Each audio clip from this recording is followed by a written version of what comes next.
Hello and welcome to this Elim digital workshop on developing your church website. Hey, we can never underestimate the importance of a website, can we? Of course, if you go somewhere, perhaps a new city, country, or perhaps a new tourist attraction, most of us, if not all, check out the website first of all to see if it's right for us and to help plan our route and to find out about all the bits and pieces that are important for our journey. Well, of course, it's the same true for people visiting your church. Many people will go onto Google or a search engine and check out your church before they even arrive at the church building. It is an important welcome mat for your church. It's the meter, the greeter, the welcome team for your church. And it's important for us to invest in our church websites with time, with energy, with creativity to give the best first impression and help people in that journey in coming online or attending in person. Well,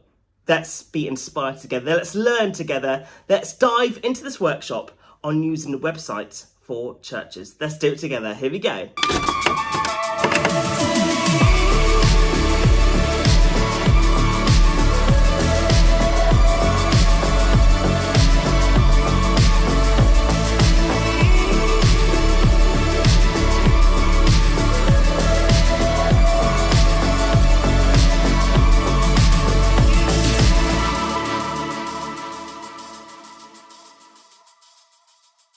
So hello and welcome to this workshop. We hope it's so useful to you as you map out, as you strategically work out how to improve, develop your church website. And indeed, perhaps you don't have a church website yet. Well, don't worry. We are going to be learning it together. So let's dive straight in and hopefully you can take lots of notes because there's lots of things for us to go through. So a question for you. What do you think makes a good website? What do you think makes a good website? Well, I don't know what websites you check out regularly, but some kind of big hitters come to mind. Perhaps it might be the BBC News website. You know, the BBC website is absolutely huge, isn't it? The BBC is a huge organisation, yet they seem to really put together a great website that navigationally works really well. The design is consistent. It's regularly updated, and I think many of us, if not all, could say, you know, it's a good standard of website for its aesthetic, but also the way we use it as a user, the user experience. During the COVID-19 pandemic, many of us went onto the government website to see about the latest COVID updates. They updated it really well, didn't they, with all the different changes going on. Well, it's actually quite a simple designed website, really. How we use it as a website user is relatively easy. All the information is presented really clearly. It is built, importantly, for different devices, so you can access it from a website, from a mobile phone, from a tablet, and whatever device you use it from, you have a really great experience. Perhaps there's some clothing or shopping websites you use. ASOS, again, is a really well-designed website, I would say. The aesthetic of it is really good looking. The imagery is bold, it's clear, it's inviting, and it wants you to buy the products and invites you, it draws you in. Similarly, the Amazon website, I'm sure many of us have used the Amazon website for buying lots of different things. Again, it's really easy to use, isn't it? That search bar at the top there, really distinctive, really clear that we can search for things on the websites and get to them and buy them. So they are some kind of fashion, some newsy websites. What if we look at different churches now and seeing some church websites out there? Well, let's have a look at some of the big names out there. Hillsong is one that comes to mind. Now, Hillsong, as we know, is a big church, isn't it? Loads of different campuses around the world, yet their website is really easy to use. The buttons are really clear, the menu structures are really clear. Aesthetically, it's not a busy, crazy website. It is clear, it reads well, it engages well, and we're able to locate the information we want on the website really quite easy. Similarly, Elevation has a great aesthetic. it performs well, and we're able to navigate it really, really well.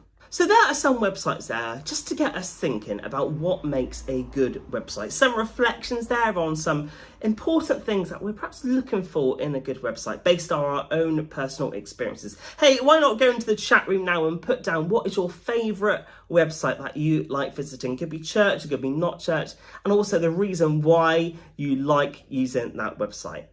And as we reflect on, these websites that we use regularly and why we enjoy using them, that's a great starting point for us to think about how we can develop, improve and build creativity in our church websites. What makes a good website? Well, here are some thoughts for us to ponder on. It's mobile friendly and loads quickly. You see, back a long time ago, we all used to access websites via our desktop or laptop computer, but now, of course, many of us are on our phones, and it's really important the website, our church website, loads and navigates easily on a mobile. We are a mobile first generation. We need to make sure our information is really clear to those watching and engaging online. Websites have clear navigations. They are not busy, not fussy. It's really easy to navigate information. It doesn't put the website user bewildered or confused. They know exactly how to access the information they want. Of course, if it takes a long time for someone to access the information, they might log off and go somewhere else. We want to make it really easy for someone to access a website. What makes a good website is when there is a clear and simple purpose for every page.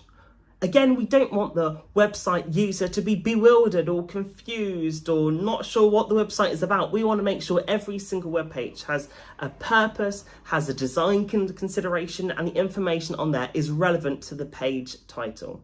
We want to create it really easy for someone to engage with our website. We don't want to make them confused and to hop onto a different website. There is clear and bold imagery. The images are really well chosen. They are not just cheap 90s clip art, but there's really a lot of thought and consideration into the imagery used on a website. Also, the imagery is diverse. You see, the body of Christ is a diverse church. There is white people, there is black people, there is young people, there are old people, there are families. We have to be really conscious about the imagery that we put on our church website. We need to be selective. So when someone comes to our church website, they can see the different range of people in our church, and hopefully it would encourage them to come in person, to be part of the family, and they'll feel invited and welcomed in part of the church congregation. There is an uncluttered design and use of a consistent colour palette and fonts. Again, for our church website, we want the website experience to be non-fussy. We don't want it to be confusing. We want it to be a really great experience. And so to have a consistent colour palette makes for an easy time navigating the website and an enjoyable time as well. There is strong visual storytelling with clear buttons, calls to action. Really, you're making it easy for someone on a website, for someone to journey through it. They know exactly what to do, what to click next, where to look next. We don't want to make it a confusing experience for our user. We want it to be warm, friendly, and give a great welcome. There is digestible and engaging content. And finally, it's accurate and up to date. Do you know what? When was the last time that you checked your church website and ensured that the information was correct? Hey, over COVID-19, we had to update our church websites with loads of different details, don't we? Such as you've got to book online, you've got to wear masks and all that information. Well, is that information still on your church website, or does it need to come off? Indeed, is the information about your service times correct? Is your location correct? All those bare necessities. We really want to make sure that people know when to come. They don't get lost, they don't end up at the wrong building, but the information on your church website is correct. So give it a bit of an MOT. Check that the information on your website is correct, is inviting, and hopefully it will give people the best welcome as they log on online. So you've looked at some of the details of what could make a good website, but what makes perhaps a bit of a poor website, not such a good website? It's one where it doesn't provide what you're looking for. It's just so confusing. You're searching for something and it's just not on there, or it's not presented very well. It's not articulated very well. It's confusing to navigate. It is busy. It's confusing. You just don't know where to start. The head or tail, you just don't know. You don't have any idea. but it's also outdated or inaccurate information. The information on there is just old. You know it's old, and that's not a very good first impression, is it, to someone checking out your church online if the information is old? What are you communicating when you put old information online? It's not very good, is it? There's not enough information. It's just a bit light on the ground.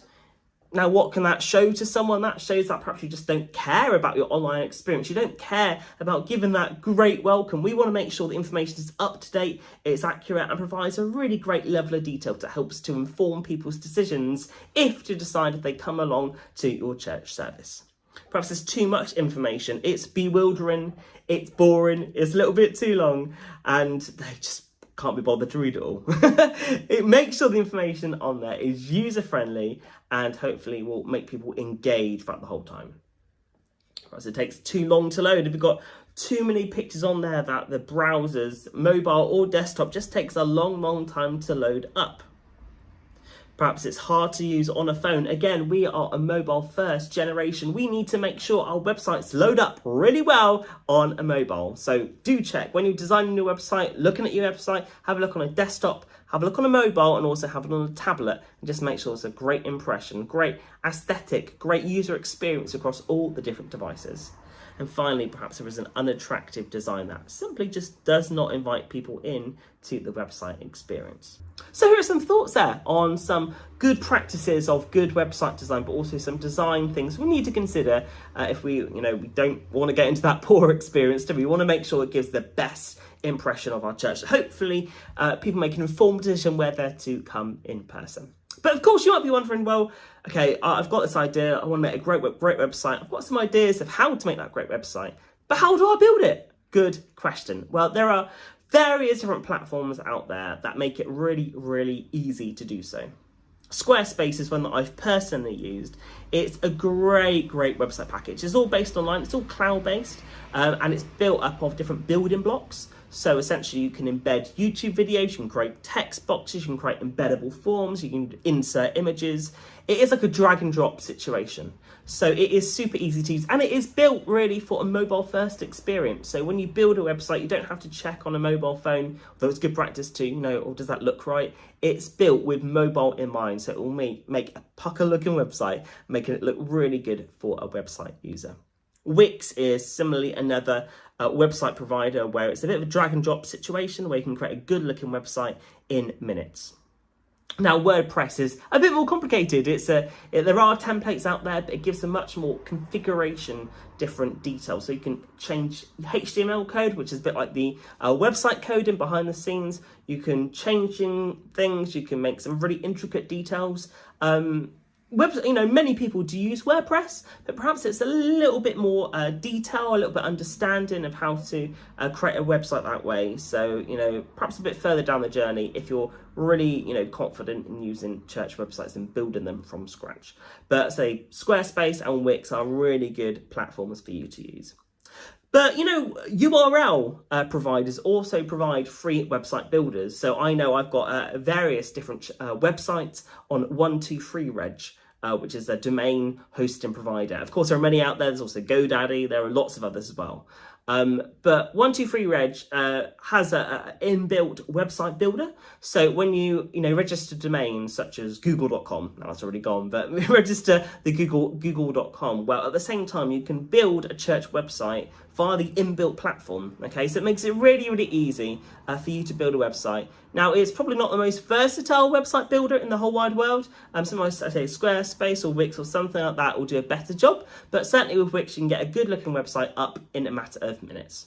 And finally, Weebly is another website builder that you might want to consider. So there is really a whole range of different website builders. I would just delve in, and many of these have kind of trials. You can experiment, you can see if it works for you. So give it a go. I certainly use Squarespace, but I'm not connected with them in any way. But I know that many people do find it a really great platform to use, and it is super easy. You want to host your website on a website builder that doesn't cause you stress. does it? You don't want to cause a lot of anxiety and worry when you're building your website. You want to create a platform that does the hard work for you. So have a look around. That's what I'm saying. Have a look around, have a shop around, experiment and see what works for you. But you really don't have to build the website from scratch using HTML code and building blocks and everything like that.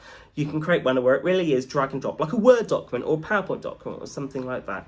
So have a look out there. So what are the essentials of a church website? We're going to, in a couple of minutes, hear an interview with someone who just shares a bit about this. But here are some really, a bit of a listing really of essentials of a church website to get us thinking about really what should be the core elements on our church website. Perhaps you have some of these already. That's great. That's fantastic news. We'll just make sure they're sharpened. They really, communicate what you want to communicate.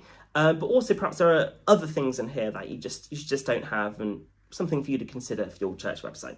So let's go. Here are the essentials of a church website. Firstly, it's that basic information: your church name, your location, your service times, car parks and contact details.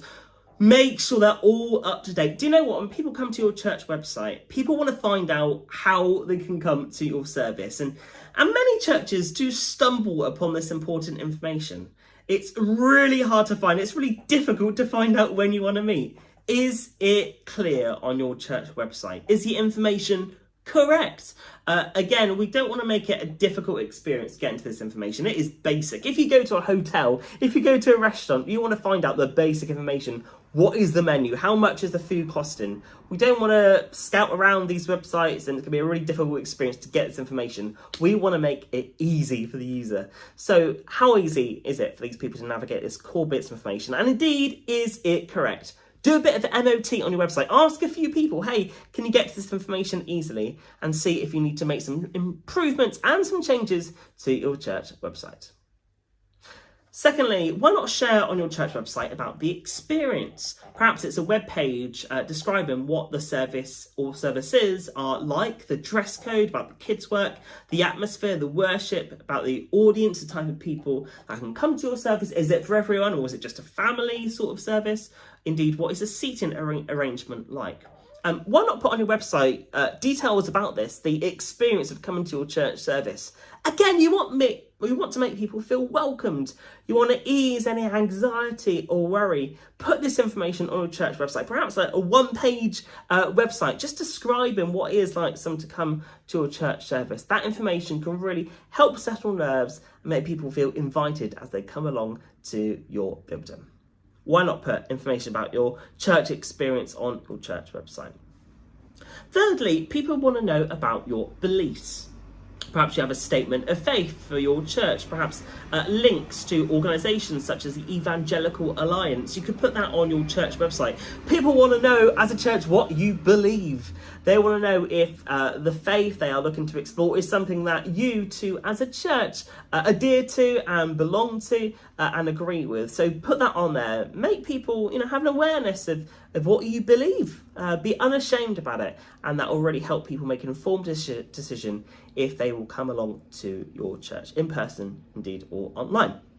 Fourthly, you can link to different media on your website. Of course, COVID-19 made us put all our services online, didn't they? And I'm sure many of you are still continuing with online formats for your services in different formats. You can put those links online. People can hear a recording of a past sermon or watch a recording of a previous broadcast from your church. People can see what a service is like before they even attended in the building or attended in person. You can give a really rich multimedia experience to help someone make an informed decision if your church is right for them, and to help them decide if they wish to be part of the church community and make that next step. Fifthly, why not put links to policies, for example, safeguarding and privacy policies on your church website? Do you know, putting these policies on your website, such as safeguarding, can really help people feel safe and comforted that a church has really thought about these things, to know they have proper procedures and policies in place.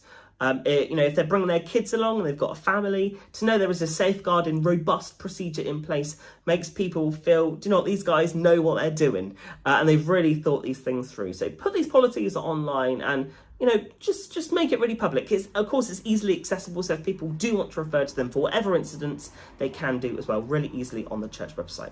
And a privacy policy as well is indicating that use of data and how, when people submit data to your church, how it gets used. This is really important for your church, as we have a privacy and cookies policy.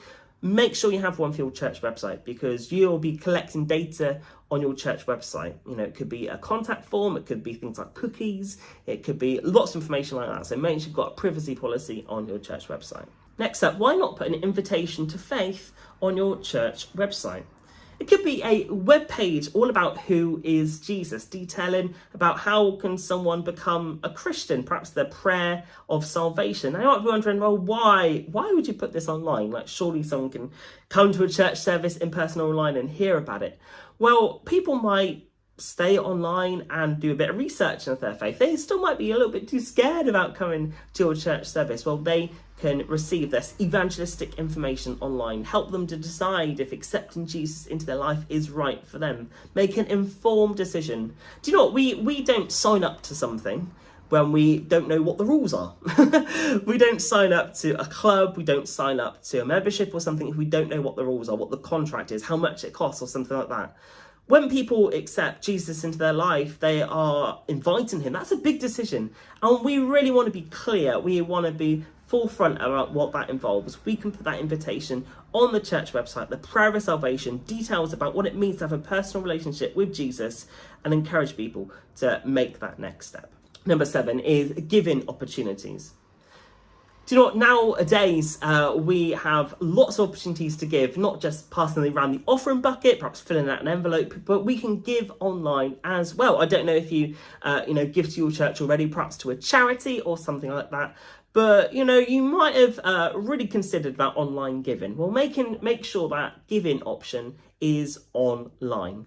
During COVID-19, online giving was even more paramount. Of course, we didn't have physical offering buckets or, cash donations or things like that. So online giving was much more out there and much more paramount. But how easy is it for someone to access your giving website? Make sure it's really easily. Make sure, you detail information such as how perhaps the money is used, perhaps, the policies in place, the procedures you have in place for, the giving. And make sure it's really, really easy, and make sure the information in terms of your giving is accurate, up to date, and creates a satisfying giving experience on your church website. Number 8, why not include team information? People would love to know about your church team, about who the lead pastor is, who looks after this, or who is involved with that. Put information on there, perhaps even put some biographies on there as well. People get to know the team and get a peek behind the scenes. How does a church run? Its structures, its how everything gets put into place. And so when people perhaps decide to come to the building or watch online, they get to know the team before they even arrived. It really creates this helpful, knowledgeable, informed experience about someone coming to your church in person or online. 9, put information about your church events on your church website. Now, I don't know if you have a church paper bulletin in your church where people can download and read each week, and that's great. But of course, many of us are online. So why not create a digital events calendar on your website? People can sign up to events online. I'm based in Exeter, and all our event sign-ups are online. So if people want to sign up to a beach barbecue, they go to rediscoverchurch.com/beach, or go up to a picnic, rediscoverchurch.com/picnic, or something like that. All our bookings are online. And of course, that data capture integrates really well with something like ChurchSuite. ChurchSuite is a database where we can create events, we can create ticketing, it can be paid or free, and those kind of event information, those embeddable booking forms can be linked to the church website, so you don't have to duplicate information. So make sure the information about events is up to date, is accurate, and details really well, and reads really well. Number 10, why not put information about your life groups online? People want community, they desire community, and you can embed, again, a database such as ChurchSuite, where it might list your life groups on your church website, and people can sign up to life groups. They can find out more information about when they are, about descriptions, who leads them, all that sorts of information they can detail and find out on the church website. People really want to know these key questions about community, about how your church is run on your website. So make sure it's listed on there and it's up to date.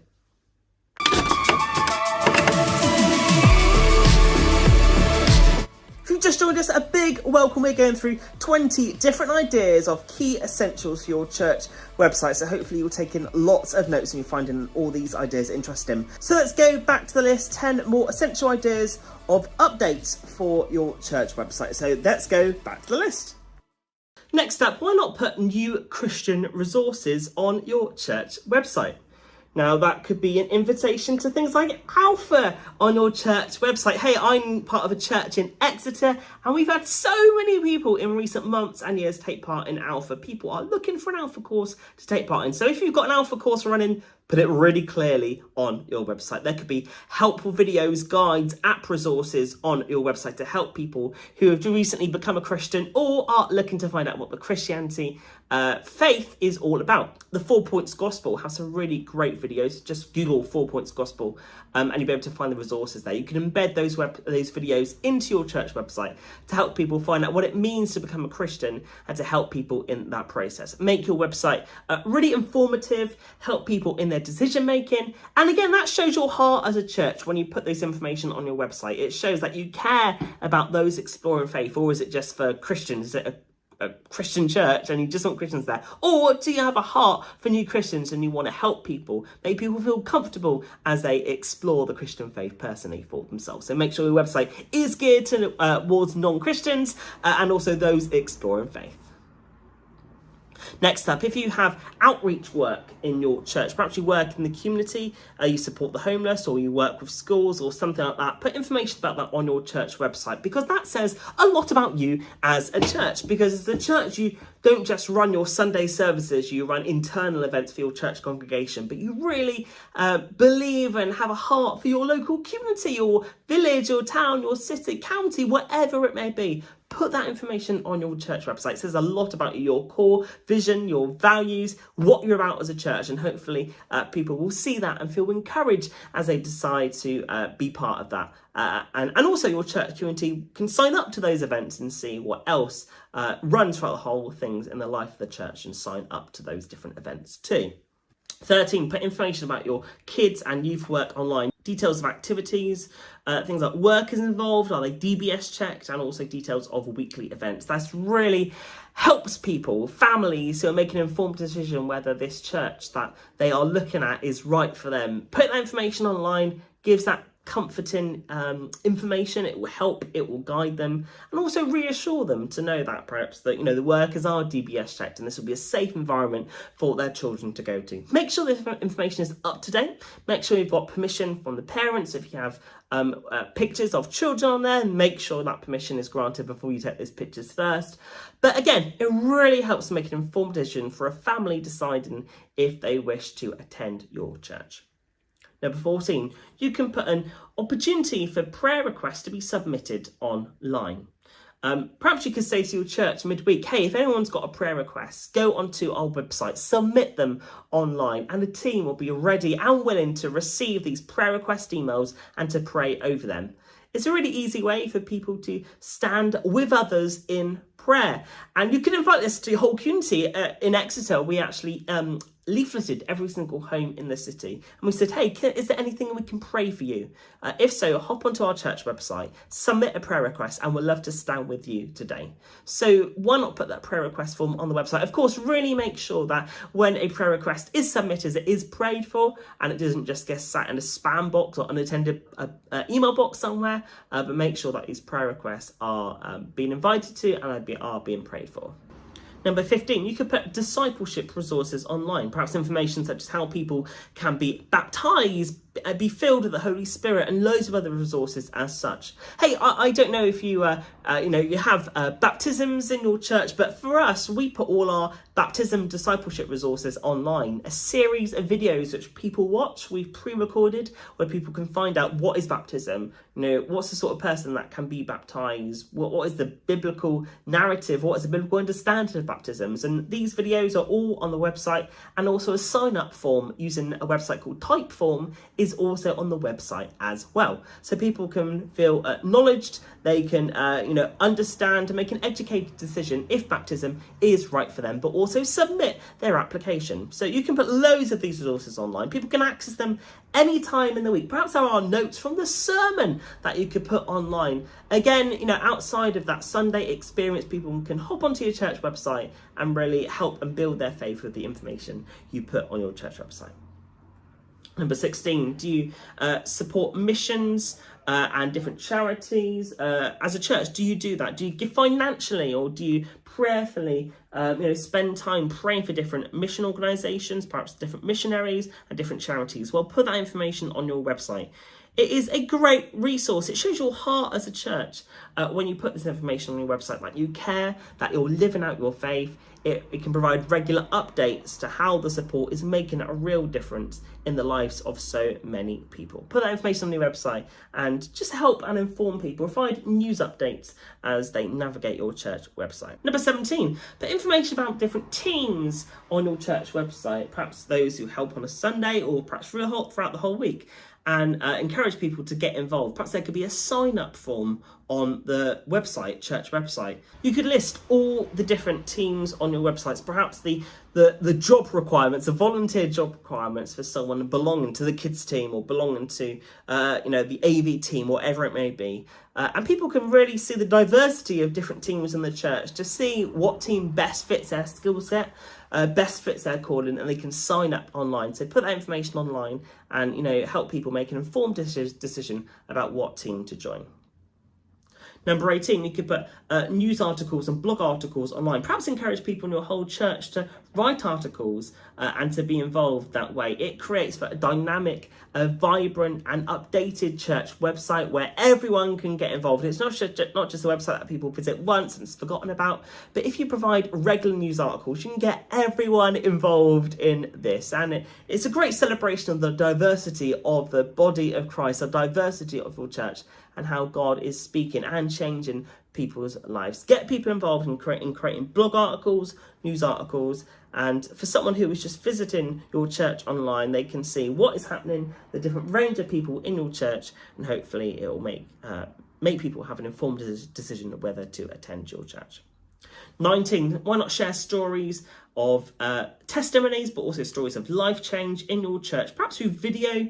It could be through a written text, whatever it may be, but show people in your church, put some faces to names, show the diversity, the range of people in your church. It really brings the whole church congregation to life. Just think of it when you're, visiting your church website as a visitor or someone who might be coming to your church. They'd be able to see the different range of people saying, hey, who are these people?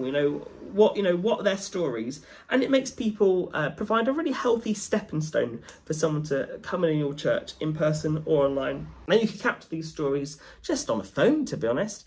Just get someone to tell about, hey, what's your life story? What is your testimony? Perhaps what is God doing in your life? It really is a powerful thing, sharing a testimony. It's a power of God working in people's lives, and that is really says a lot about as a church. As you share these different things, you're grateful to God. Your posture is to celebrate and raise up people and to share what God is doing in your church community. Capture these things and put it on your church website. And very finally, a big reminder to put a contact form on your website, a contact form, and also links to social media. People might have questions. People want to find out about the different things that are taking place in your church, and they can do so probably on your Facebook page or your Instagram page or wherever it may be. Make sure there is a two-way communication. We don't want to stop the communication. We want to create an ongoing dialogue, and if people have questions, we want to provide a space for people to answer those. So make sure that information is on your church website. So hopefully there are some ideas there of different things you could put on your church website. And again, it might be one of those MOT situations where you might be, hey, we've got that information on there, but is it up to date?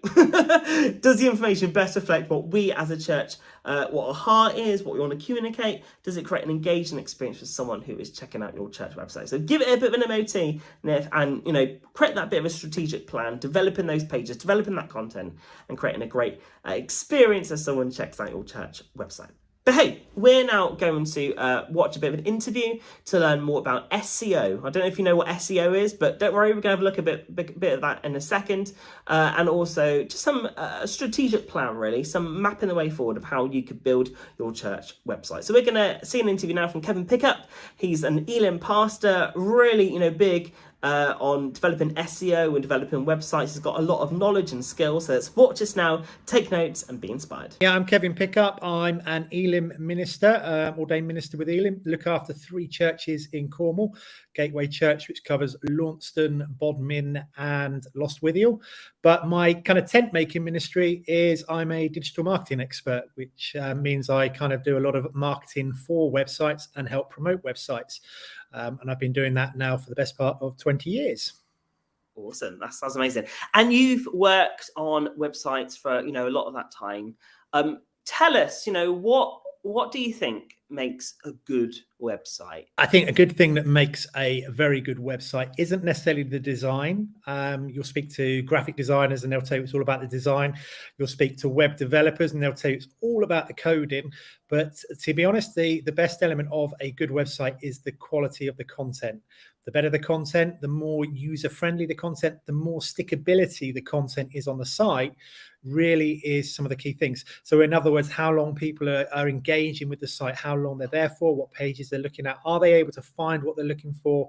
All that sort of information really does make a big difference. So you might have the best website looking in the world. You might be competing with some of the great websites.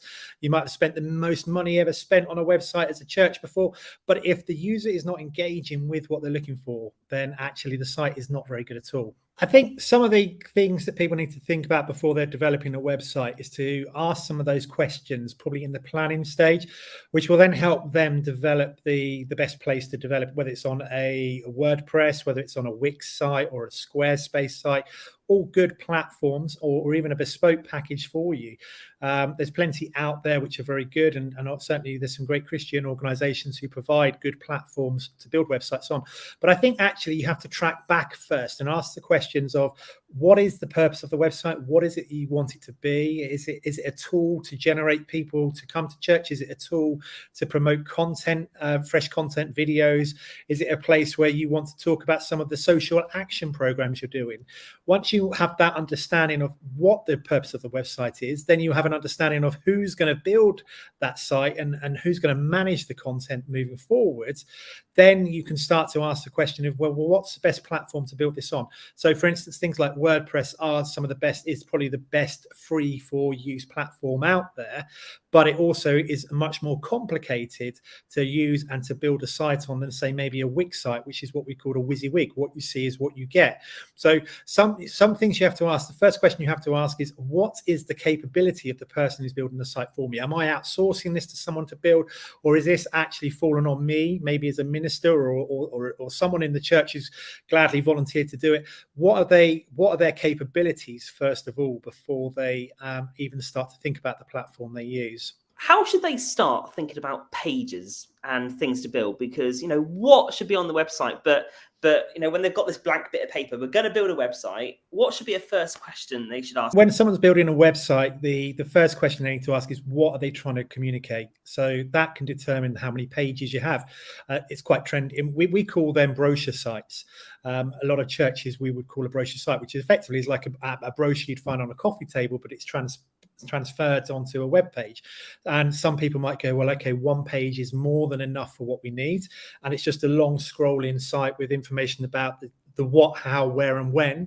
And then there's other churches who might say, well, actually, we want to put more content in there, such as we want to give our preaching sermons in there. We want to put downloadables. We want to put content events. And we can actually start to pad this out. So we start with one page, which is the who we are, what we are, where we are, what we believe in, why we do what we do. And then we start to grow out. And to really understand how we get to that place, we need to start going back a little bit and looking at some of the research.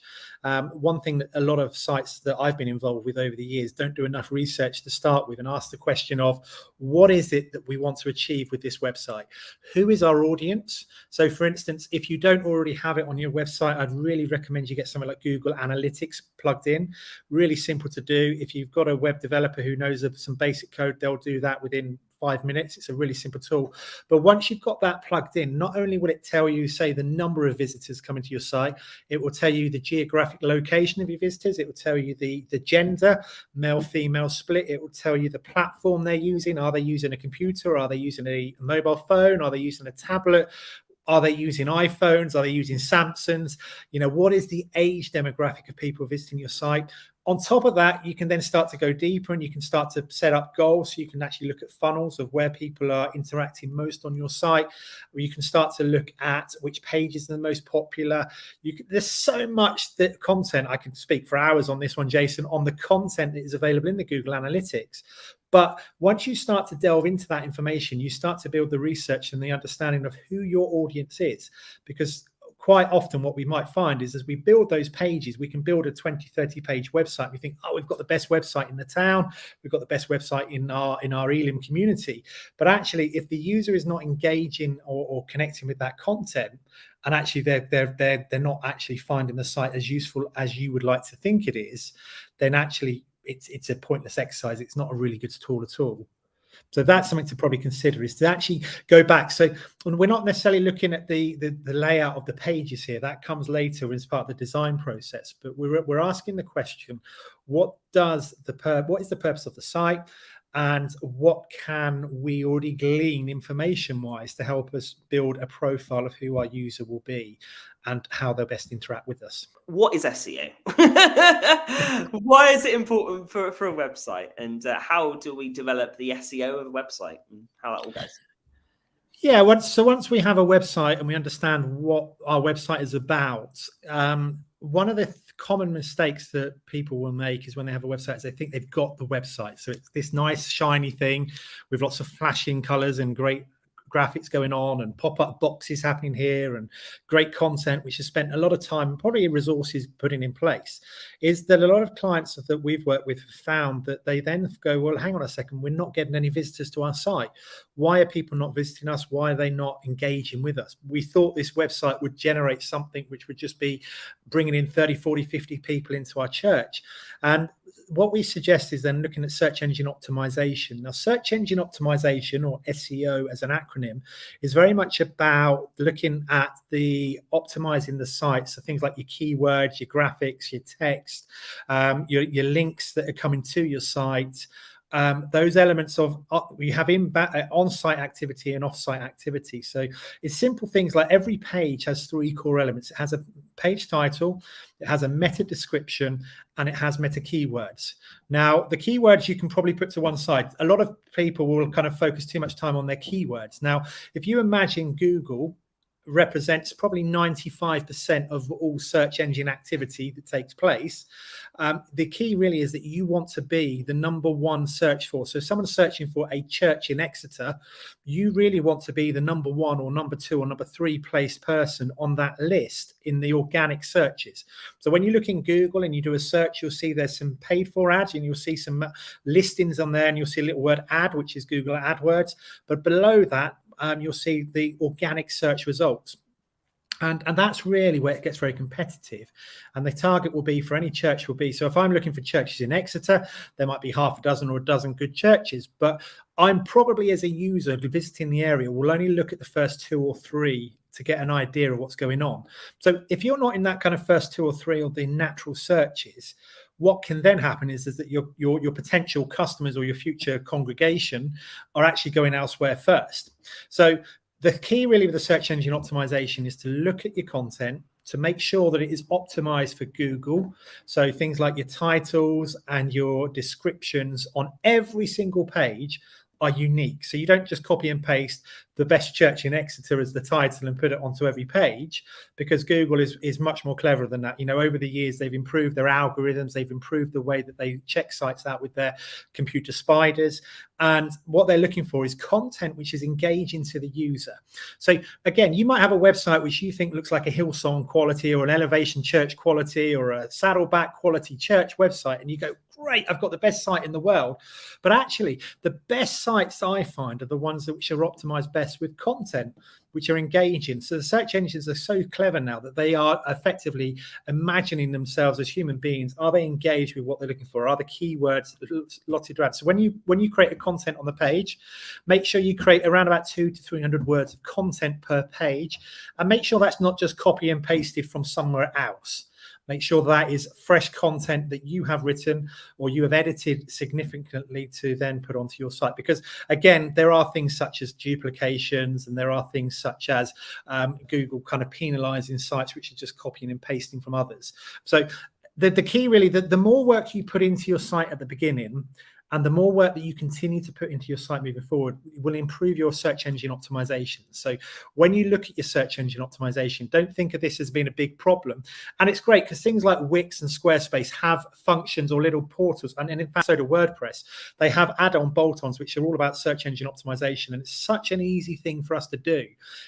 So where you just put some basic text in the title. So if the page is all about, for instance, your Sunday services, what time your services are on, your title might be the church name, our Sunday service times, for instance. So when I'm searching in Google and I'm looking for church times in Exeter, for instance, I will then see that you will have actually created a page specifically telling me that your church services are on at this time during the day.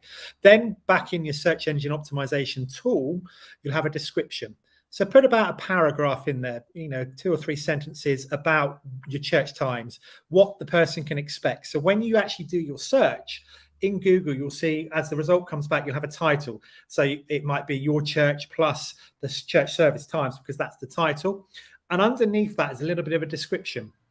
And that description is what you've put in the meta description area. So if you say, our church meets at this time, it's family friendly, it has a Sunday school, it has live worship, etc., we're the best church in the town, then that's what will appear into the search result. So when you start to look at some of the basics, this is some of the real basic SEO that a lot of churches don't do, because they might not know about it. But what we found is when we've ever done any kind of SEO for churches, they've gone straight up the rankings into the top 3 and are receiving many visitors. Like, a site I did recently had a site and they'd spent a lot of money on the design element of the site and it looked really nice, but they were getting no one. We came in, we developed the site, and we actually put, it wasn't actually as nice looking, I must admit, than the first one, but it was much more optimized for the search engines. And we found that they were coming back to us and saying every week we're getting new visitors coming in because they're searching, they're moving to the area, they're looking for a website, or they're looking for a church. They found our website straight away and they're engaging. So it's really important that we kind of consider the search engine optimization when you're developing a site, because also when you're looking at social media, although the buzzword is social media at the moment, you can also do some SEO for your social media activity on Facebook, and that all creates that organic search. And the really good thing, I must say also, Jason, about SEO is, to you, it's free.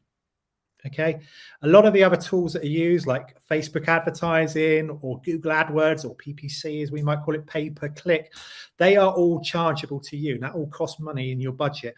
Whereas actually, if you were to invest your time into search engine optimization, actually there is no cost involved for you, just the time for you that is required.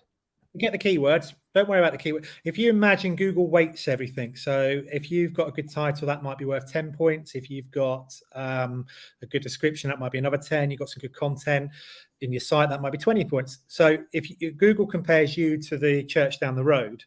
So if you've only got, say, for instance, your site is worth in Google 90 points out of 100, and the site down the road is worth 85, then they'll kind of go, okay, well, you've clearly a better site than them, and you're going to engage better with the audience. But they do kind of point to different things. So where keywords in the past were really well weighted, and that is where we talked about some of the black hat SEO that took place. Now, though, the pointing on that is like 0.2%, just not worth it. Okay, you're better off having a good title and a good description. And there are other things as well, canonical links and things like that as well, but that gets quite detailed. But don't worry about your keywords, because to be honest with you, there's no value in them anymore. So I think in Squarespace there is a bolt-on, certainly within the settings section for your SEO, I think, where you can actually go in and put some good SEO in there. Just and that will then, I think you have to turn it on And then on each page, there is a subsection where you've got an SEO tab where you can then put some basic information in there. If somebody's new to Google Ads, Google Ads is great because where we talked about search engine optimization being those organic placements in the search engine, the AdWords can effectively get you to the number 1, 2, or 3 place through advertising. For churches, generally, it's not too an expensive activity. If you imagine, if you're in the finance sector, back a few years ago, I was doing some work for a client there, and they would be paying up of £50 a click. So every time someone clicks on an advert that they see, that is classed as a paid for click, and that will then click through to a page on your website. Now, in the banking sector, £50 a click is probably a good investment, because if someone then went on to purchase something like a card or something, they would see the lifetime value of that customer increase to a point where £50 was a good introductory cost. So for us, we've got to be careful in church circles that we don't get carried away with our ad spending, because if you don't target your AdWords correctly, and you kind of chuck a load of keywords in there, and you just think, okay, I'm just going to kind of scattergun it and just kind of put too many keywords in and just hope for the best. It can become a very pricey and expensive activity. But there is a lot of benefit in AdWords, because AdWords is an opportunity to really get a short-term message across. So if you're running an event or an activity, an alpha course or a curry night, for instance, or you've got a guest speaker coming that you want to promote, that is a really good opportunity to get straight to the number 1 position in your community. You know, churches in Exeter, again, for instance, you might find that but you've got a guest speaker coming, you can get an ad straight in there as well. But what I would say is, don't just put a bunch of keywords in and a nice advert and expect it to just generate plenty of inquiries or people turning up to the event. You've got to be a bit clever with your AdWords. So I would start looking at your timing that you serve the ad. So, you know, are there times of the day where you don't really need the ad to appear? You know, there's certain times of the day, certainly during the middle of the night, for instance, where you might find there's a lot more visitors to your site, but they're not actually converting to inquiries, or they're clicking on a particular page that you want. Or you might find that you want to put a call to action in place. So you might want people, rather than going on the website, you might want to give you a call.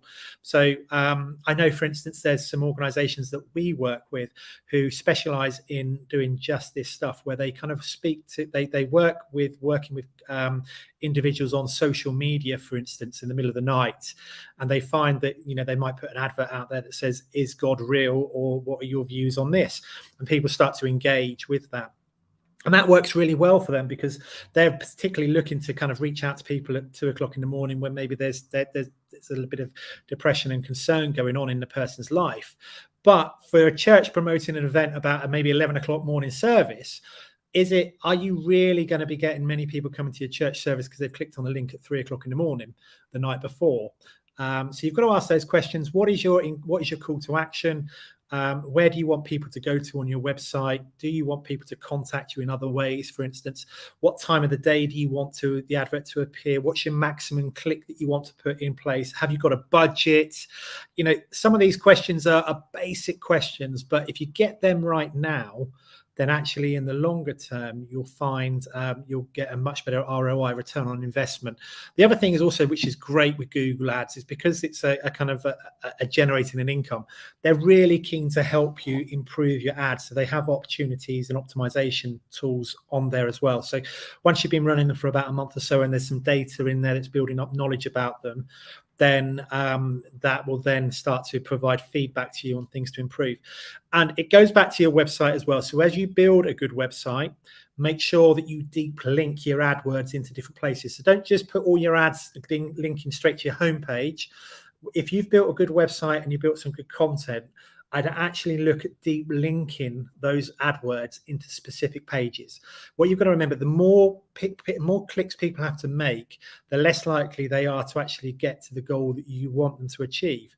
Whereas if you were to take them straight to the point, which might be on a breadcrumb level. So a breadcrumb is where sometimes you see where it kind of tells you whereabouts you've gone in the site and what levels you've gone at. So you might breadcrumb down to level 5 page straight through an AdWords activity, which will actually then have a much higher return on investment. As long as it's got a strong call to action and it's got some strong content, than you would by just expecting everybody to go to the homepage and find themselves to that level 5 page. So have a little bit of think. Don't just chuck the money at it and expect it to create results, because again, invariably you'll find that won't happen. But if you're willing to just invest in some time with it, then you will see that things like AdWords are really good and really beneficial to you in the short term. Always use AdWords as a short-term benefit rather than a long-term gain. That's where the SEO comes in, because again, SEO is free, whereas the AdWords, there is a cost involved to you. What would be your advice on how to keep things refreshed? How things that they should be changed around, or indeed, is it good for a website to be pretty stable, the same sort of content, what would be advice about it? Because people are busy and they just don't have time always to keep on doing updates to their website. What would be your advice on that? Yeah, I think go back to your planning stage and ask the question: if you are building a website, how realistic is it that site will be managed on a weekly basis? So again, if you've got all these grand ideas that you want to upload, the preach from Sunday, you want to have some sort of continuous content being put on there. Maybe you've got a blog section that the pastor feels that he really wants to have a weekly blog section. And all these great ideas, but you've got to ask the question, how realistic are they that they will be updated, and who will update them? Because to be honest with you, there's nothing worse than going to a website and realizing the last time it was updated was 3 years ago. It kind of says a lot about the church. It reminds me when I'm driving along and I might see a builder's van, and they've spent a lot of money, maybe a couple of £1,000, putting a nice wrap around the van, and it's got all the graphics and the logos. It looks really nice. And I think, well, these guys must be good. They look fairly slick. And then you start to read down and they've got a web address, builderbob.co.uk website. And you go, okay, so they've got a website. So there's obviously a bit of attention to detail. But the one thing that really then gets me, and it might just be because of the background I'm in, is I then find that their email address is something like builderbob@gmail or msn.co.uk. And that just shows to me the attention to detail isn't there. It's such a simple thing to look more professional just by having maybe builderbob@builderbob.com or admin@builderbob.com as an email address that everybody can do really simply. If you've got a website, you should have your own personalized email address. I'm sorry, but I'm just on that front that it's all about professionalism as your site looks. And if you're building a site that looks, again, like I said, like a Hillsong or Elevation Church, and the main picture on your site is a church of 1,000 people with smoke screens and a band playing their heart out, but actually realistically on a Sunday morning I turn up at your church and there's 20 people there, and you're using I Sing Worship, for instance, as your tool to convey the worship, and it doesn't look like the picture. So that can be a real big challenge. So when you're looking at updating your content, be realistic about what you are. Show photos of real people in your church. That make sure that what you measure and what you're taking as regards to content is updatable. So make sure that what you're putting up there doesn't make it look like your website is too old. So for instance, we've updated our website recently as a church, and we put on there a monthly little information about the main events taking place in the month that we're in. And that's really easy for me to update. I can also put my message up there from the pastor's or the preacher's message each week. Again, really simple to do. Anything more than that, and I think I'd probably be finding myself being time poor and really struggling to achieve that. So look at your budgets, look at who is the person who's going to do it. What time can they allocate a week? Is it 20 minutes or is it an hour? And then ask the question of, well, what realistically can we get? Are we better off looking at social media, for instance? Is it easier for us to get content onto social media? And sometimes deep rooting, because the website is a tool. Okay, it's a tool, it's a front window to your church, and many people, especially a younger generation, will be using your website to justify and to build credibility about who you are. Okay, because social media, we can say what we like and anyone can believe that, but when they start to get things like websites, which are much more credible tools really for individuals, we start to build up a profile of who this church is and do I want to be part of this church through the website. So use your social media to deep link into pages on the site. Use your social media to get your day-to-day content out, but don't negate the importance of updating your website on a fairly regular basis, scheduling it in on a weekly basis, and even asking people that family, friends, people in your church, what do you think of the site? What are we missing? What do we need to add? Does it convey who we are as a church? Does it convey our vision and our mission as a church? Or have we just copied the church down the road? And that can be a big thing as well. Is, again, you might, certainly in Elim circles, you can look at some really amazing sites in Elim at the moment. You go, wow, that's incredible. And you can tell when they've been professionally built as well. But we all then try and go, okay, well, maybe we could copy this. Could we have a bit of this? Could we do that? Can we just be what they are? But be unique. Be unique in what you do. And as long as you get your communication out there, that's probably the most important thing. Make sure that you keep it up to date. Yeah, thank you ever so much, Kevin. So useful. Really appreciate your time today. Thank you. So hopefully you found that interview useful. Hopefully we've got lots of notes. And also hopefully a bit inspired really of how to build upon, perhaps start from scratch, or perhaps you're further down the line and you just really want to improve your church website. We've got lots of ideas, lots of creative enthusiasm as together we build on our church websites. But hey, hopefully you found this workshop useful. Hopefully it's got you inspired, and do check out previous Elim digital masterclasses on elim.org.uk/digital. Check out them out there, because we really want to help you in your digital adventures as a church, and to equip you and your teams as you reach people for Jesus. So guys, thank you for being part of the workshop today. Thank you for watching, and we'll see you soon for the Elim digital masterclasses. Take care and bye-bye.